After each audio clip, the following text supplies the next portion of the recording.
What serial killer fact sounds fake, exaggerated, or straight out of fiction, but is 100% real? 1. The fact that one of Dahmer's victims escaped, made it to the police and then was returned to Dahmer because he told them the 14-year-old was his lover and drunk. 2. The Night Stalker, Richard Ramirez, went to the dentist because he had an impacted tooth. The police tracked his profile to this dentist, but didn't know who it was. The cops installed an emergency button for the dentist so that when the killer returned for his final dental work, the dentist could hit the silent alarm and the police could arrest him. They observed the dental practice for a week, left the dentist to push the button himself, and never came back. The very next day, Richard Ramirez came back. However, the button was never even tested. It didn't work. The cops never came. He left the dentist and went on to murder dozens more. 3. Robert Durst, a real estate heir worth hundreds of millions, agreed to be interviewed for an HBO docuseries called The Jinx while being linked to multiple murders.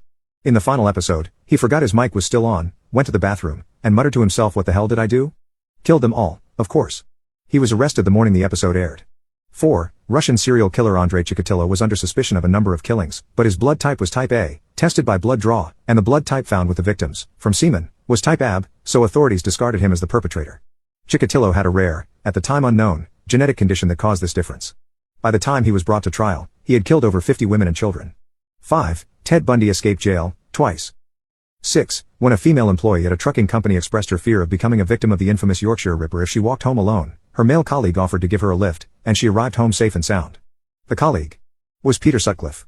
7. Jack Unterweger worked as a journalist and reported on his own murders. 8. Paul Bateson, mid-70s serial killer who worked as a medical technician.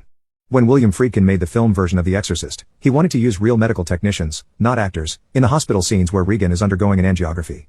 Bateson is one of the techs who appeared in that movie. That's his voice telling Regan, "You're going to feel some pressure. Don't move."